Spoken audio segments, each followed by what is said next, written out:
देश की आर्थिक राजधानी मुंबई के अंधेरी के हीरा पन्ना मॉल में देश का पहला साप्ताहिक समाचार पत्र ब्रिड्ज इंडिया के अंधेरी कार्यालय का भव्य उद्घाटन ब्रिड्ज इंडिया के बोर्ड चेयरमैन अनिल वोहरा के हाथों किया गया। आपको बता दें कि इस मौके पर ब्रिड्ज इंडिया के चेयरमैन प्रधान संपादक दीपक द्विवेदी, ब्रिड्ज इंडिया के ब्रांड एम्बेसडर फूल सिंह समेत तमाम गणमान्य पत्रकारों और फिल्म इंडस्ट्री के लोगों की खास मौजूदगी रही और सभी ने ब्रिड्ज इंडिया समाचार पत्र के नए कलेवर और धारदार खबरों की जमकर तारीफ करते हुए कहा कि ब्रिड्ज इंडिया बहुत जल्द देश भर के प्रतिष्ठित अखबारों में शुमार होगा। आइए देखते हैं ब्रिड्ज इंडिया के ऑफिस ओपनिंग पर एक खास कवरेज माना जा रहा है। देखिए, ब्लिट्स जो देश में आज़ादी का अमृत महोत्सव काल चल रहा है, उसमें विकास की पत्रकारिता को लेके एक ये नया अभियान शुरू किया गया है। क्योंकि पत्रकारिता के ऊपर बहुत तरीके के सवालात और तरह तरह के प्रश्न खड़े किए गए हैं और इस प्रोफेशन की गरिमा लगातार गिरती जा रही थी। उसी में देश के सारे वरिष्ठ संपादकों ने, पत्रकारों ने, विचारकों ने, ब्यूरोक्रेट्स ने, पॉलिटिशियंस ने मिलके एक राय से एक सारे लोगों ने तय किया कि हम लोग इस बैनर के नीचे विकास की पत्रकारिता का एक नया शुभारंभ करेंगे। और जो 21वीं सदी में देश जा रहा है, उस देश में चाहे विकास सामान्य व्यक्ति का हो या विकास व्यवसाय का हो या किसी भी क्षेत्र का हो, उन सबको शामिल करके हम लोग एक नया मापदंड खड़ा करना चाहते हैं, बेंचमार्क बनाना चाहते हैं। जैसा कि हमेशा बार बार हमारे प्रधानमंत्री ने, हमारी सरकार ने ये चीज़ कहा कि पत्रकारिता का स्तर गिर रहा है और विकास के नाम पर हम लोग कुछ नहीं कर रहे हैं। तो ये ऐसा प्रयोग शुरू हुआ है आज़ादी के अमृतकाल में, जिसका सबसे ज़्यादा महत्व राष्ट्रीय और अंतर्राष्ट्रीय स्तर पर है। तो हम लोग इसको उसी दिशा में आगे बढ़ा रहे हैं कि पत्रकार अभी भी जिंदा है, पत्रकारिता अभी भी जिंदा है और असली उसका जो है तत्व और सार क्या है, वो देश के 130 करोड़ नागरिकों के पास तक पहुंचे। सर, ब्रिड इंडिया की बात करें तो ये अभी कौन कौन से एडिशन इसके लॉन्च हुए हैं और मुंबई ब्यूरो की जो ओपनिंग है उसके लिए सर क्या कहना चाहिए? देखिए, अभी प्रारंभ में अंग्रेजी और हिंदी का ये साप्ताहिक अखबार निकला है। इसके बाद हम इसको देश के सभी राज्यों तक इसको पहुंचाने का काम चल रहा है और फिर उसके बाद के चरण में हम रीजनल लेवल पर सभी राज्यों की जो उनकी स्थानीय भाषा है, वर्नाकुलर लैंग्वेजेस, उसमें इसको हम लोग निकालने के लिए हम लोग तैयारी कर रहे हैं। सर, मुंबई और बिहार की जो जिम्मेदारी संभालेंगे प्रफुल्ल सिंह जी, सर उनके लिए क्या कहना चाहिए? देखिए, फूल सिंह जी केवल बम्बई या बिहार को ही नहीं रिप्रेजेंट करते हैं। हमारा आग्रह उन्होंने स्वीकार किया है कि इसको जन जन तक पहुंचाने के लिए वो इसके एज ए ब्रांड एम्बेसडर के रूप में काम करें और उन्होंने राष्ट्र हित में बगैर कुछ आर्थिक किसी कंसिडरेशन के हमारे प्रस्ताव को, संस्थान के प्रस्ताव को स्वीकार किया है। हम उनके आभारी हैं और हम उनसे सतत सहयोग के आकांक्षी हैं कि इस अखबार को पूरे देश में हर क्षेत्र में जहाँ जहाँ भी उनका अभी तक उनका प्रभाव रहा है, इसको ले जाएं। और फूल सिंह जी का चयन इसलिए भी किया गया क्योंकि प्रश्न ये है कि फूल सिंह ही क्यों? क्योंकि फूल सिंह की यात्रा पत्रकारिता से ही शुरू हुई। जिस समय केबल टीवी चल रहा था, उस समय इन्होंने बिहार से वो यात्रा शुरू की थी, उस समय से मैं परिचित हूँ। दूसरा, फूल सिंह जी ब्लिट्स की पत्रकारिता को उस समय से समझते आए हैं, इसीलिए मैंने उनसे आग्रह किया है, उन्होंने आग्रह स्वीकार किया है। ये हमारे सबके लिए बहुत एक शुभ संकेत है। अच्छा, अजय, आपसे आखिरी सवाल करना था कि आज के जो लोकतंत्र का चौथा स्तंभ है मीडिया, वो कहीं न कहीं जो है पीछे आ रहा है। पत्रकारों का तमाम जगहों शोषण होता है, तो ब्रिड्ज इंडिया जो पत्रकारों का शोषण होता है, खबरों की दुनिया में टॉर्चर किए जाते हैं, तमाम ऐसी प्रॉब्लम्स होती है ब्यूरोक्रेट्स और गवर्नमेंट द्वारा, तो उनकी लड़ाई के लिए भी ब्रिड्ज इंडिया आ गया है। देखिए, ब्लिट्स इंडिया ये किसी के समर्थन और विरोध का मंच नहीं है, जैसा कि बहुत लोगों की धारणा है कि ये सरकार के विरोध के, सरकार के समर्थन का कोई मंच नहीं है। ये एक ऐसी विचारधारा है कि राष्ट्रवाद के जो राष्ट्रीय विकास से जुड़े हुए जो विषय हैं उनके ऊपर देश के अंदर राष्ट्रीय और अंतर्राष्ट्रीय स्तर पर एक मापदंड स्थापित करना कि पत्रकारिता के बहुत स्वरूप हो सकते हैं। पत्रकार को भी लोग क्रिटिसाइज करते हैं, पत्रकारिता को भी क्रिटिसाइज करते हैं, लेकिन ब्लिट्स इंडिया एक ऐसा समाचार पत्र साप्ताहिक है जिसके माध्यम से पत्रकारिता की इमेज अच्छी हो, पत्रकार की इमेज अच्छी हो, राष्ट्र का अंतर्राष्ट्रीय स्तर पर मान और सम्मान बढ़े और आम आदमी से जुड़े हुए समाचार सरकार के सामने, समाज के सामने बिल्कुल निष्पक्ष रूप से सामने लाए जा सकें। हर हर महादेव, जय माता दी। मैं ब्लिट्स इंडिया के चेयरमैन दीपक भाई का शुक्रगुजार हूँ, क्योंकि आप सभी तमाम पत्रकार मुझे सालों से जानते हैं और आप इस बात को भी बखूबी जानते हैं कि मैं हमेशा लीक से हट के काम करता हूँ। और जहाँ तक पत्रकारिता की बात है तो इसकी अपने जीवन की शुरुआत भी मैंने इसी से की थी। और देखिए, उम्र के इस बसंत में आके फिर से मुझे अगर ये जिम्मेदारी मिली है तो ये बहुत बड़ी जिम्मेदारी दी है हमको दीपक जी ने। और मुझे उम्मीद है कि ब्लिट्स को मैंने इसको एक क्रांति के रूप में, चूँकि पत्रकारिता का मतलब, पेपर का मतलब, इलेक्ट्रॉनिक मीडिया का मतलब लोग समझता है कि ये आया है तो आज इसकी शिकायत करेगा, उसकी बड़ाई करेगा, उससे डील करेगा, उससे ये करेगा। लेकिन ये पहला ऐसा ब्लिट्स पत्रिका होगा जो पूरे देश में लोगों को बताएगा कि हम अब जो पहले जातिवाद, धर्मवाद, संप्रदायवाद, इसकी लड़ाई लड़ते लड़ते थक गए, अब हमको अगर लड़ाई लड़नी है तो विकासवाद की लड़नी है।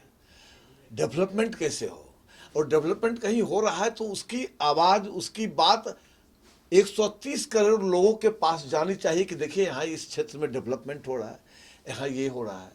तो मैं दीपक जी को बधाई देता हूँ और आप तमाम पत्रकार को भी बधाई देता हूँ कि इसको मैंने एक चैलेंज के रूप में लिया है, और जीवन तो चैलेंज के ही रूप में है। पत्रकारों के लिए मैं हमेशा कहता हूँ, जो लोग लिखता है कि आंधियाँ गम की चलेगी तो समर जाऊँगा, मैं तो दरिया हूँ समंदर में उतर जाऊँगा, अरे मुझको सूली पे चढ़ाने की ज़रूरत क्या है, मेरे हाथों से कलम छीन लो मर जाऊँगा। ये है पत्रकारिता। और फिर से मैं बधाई देता हूँ आप तमाम लोगों को, और दीपक जी और ब्लिट्स के, खासकर हमारे साथ अनिल बोरा साहब। उम्र उनका नहीं बताऊंगा आपको, लेकिन उनको कभी अपने बाप के रूप में देखता हूँ, कभी अपने बड़े भाई के रूप में देखता हूँ, और उनके नेतृत्व में काम करने का जो मुझे मौका मिला है, मैं इससे बड़ा सौभाग्यशाली क्या हो सकता हूँ। मैं अगर किसी को कहूँ जो करंजिया जी को मैंने सपने में देखा है तो लोग क्या कहेगा, मजाक कर रहा है, बट दिस इज ट्रूथ। उस आदमी ने पत्रकारिता में जो एक बड़ी लकीर खींची है, आदमी मुसाफिर है, आता है और जाता है, आते जाते रास्ते में यादें छोड़ जाता है। आज देखिए ना, 110 साल के बाद, 110 साल पहले करंजिया जी इसी 15 सितंबर को इस धरती पे आए थे। 110 साल के बाद भी अगर उनकी चर्चा हो रही है तो यही तो पत्रकारिता का नाम होना चाहिए, यही तो क्रांति, इसी को तो क्रांति कहते हैं। तो एक जो मुझे मौका मिला है, और रितेश जी आप इतने सालों से मेरे साथ जुड़े हुए सारे पत्रकार बंधु, आपने देखा है कि ज़रूरत पड़ी है तो मैं किसी पार्टी से, मैं पदाधिकारी भी हूँ, लेकिन जब ज़रूरत पड़ी है सच के लिए तो मैं अपने पदाधिकारियों से भी 1 to 1 किया हूँ, जाके लड़ा हूँ। क्योंकि मोदी जी कहते हैं, हमारे पंत प्रधान नरेंद्र भाई मोदी कहते हैं कि जिसकी जिम्मेदारी होगी जवाबदेही उसी की होगी। उसी तरह से, जिस तरह से अगर ब्लिट्स ने मुझे ब्रांड एम्बेसडर बनाया है, अब ये मेरी जवाबदारी है कि मैं इस पेपर को, इस अखबार को एक क्रांति के रूप में, चाहे वो तमिल भाषा में हो, चाहे तेलुगु भाषा में हो, चाहे मलयालम में हो, चाहे गुजराती भाषा में हो, किसी भाषा में हो, हर भाषा में वहाँ जाके वहाँ के लोगों के लिए एक अवेयरनेस का काम करूं, विकासवाद की बात करूं। फूल सिंह जी, आपकी सर पहचान जो है एक यूनियन, एक मजदूर ट्रेड लीडर की भी रही है, राइटर की भी रही है, एक्टर की भी रही है, पत्रकारिता की भी रही है।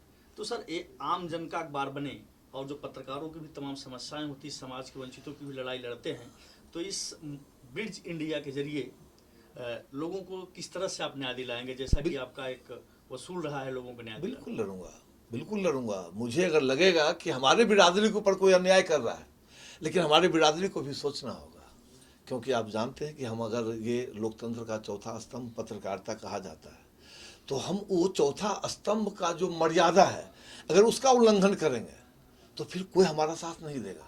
लेकिन अगर हम सभी लोग एक प्लेटफॉर्म पर आके अच्छा काम करके लोगों को साबित करें, सरकार को साबित करें कि हाँ मैं चौथा स्तंभ हूँ, तो अगर कहीं कोई भी ऐसी बात होगी तो मैं एकदम बिल्कुल दावे के साथ कहता हूँ कि आप लोगों के साथ मैं बिल्कुल खड़ा हूँ। कुछ नहीं, आप साक्षी सर नवरात्रि के मौके पे आपने ग्रैंड ओपनिंग किया है।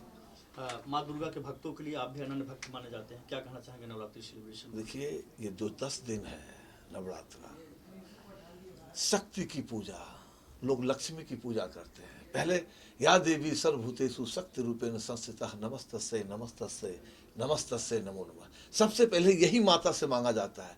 फिर बहुत लोग ऐसे भी होते हैं सबसे पहले ये कहते हैं या देवी सर्वभूतेषु लक्ष्मी रूपेण संस्थिता नमस्तस्यै नमस्तस्यै नमस्तस्यै नमो नमः।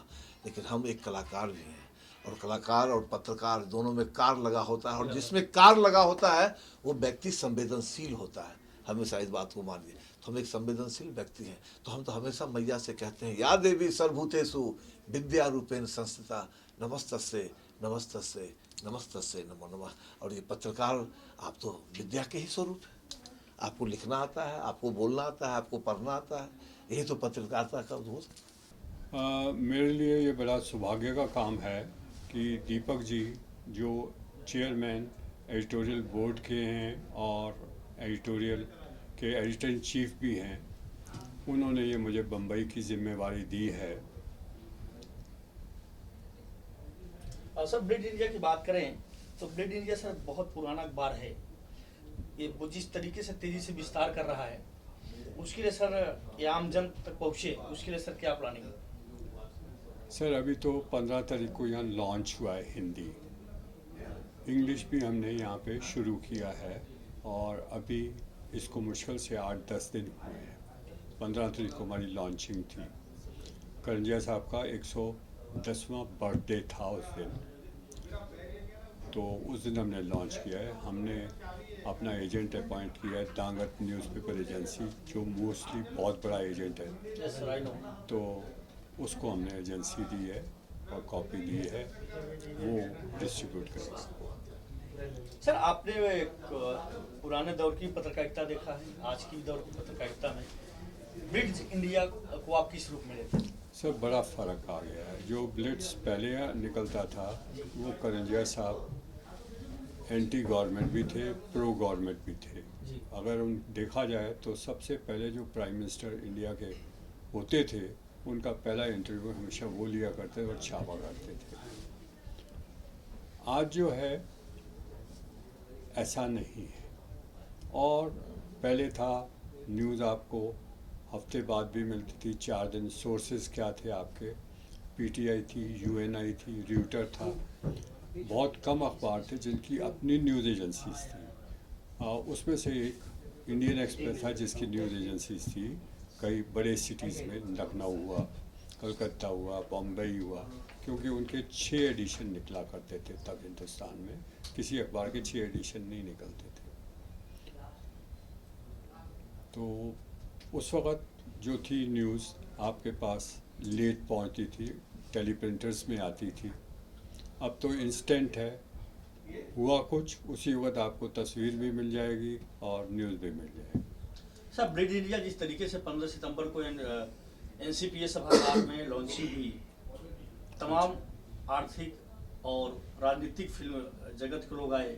हाँ जी, कहते हैं फर्स्ट इंप्रेशन लास्ट इंप्रेशन होता है। जिस तरीके से बिग लॉन्चिंग हुई है, हाँ उस जी। अचीवमेंट के लिए सर क्या कहना चाहेंगे? It was a wonderful experience, और लगता है that will pay us also. हमारा अखबार मुंबई में बिकेगा, अच्छा बिकेगा, और इट विल प्रॉस्पर ऑल्सो।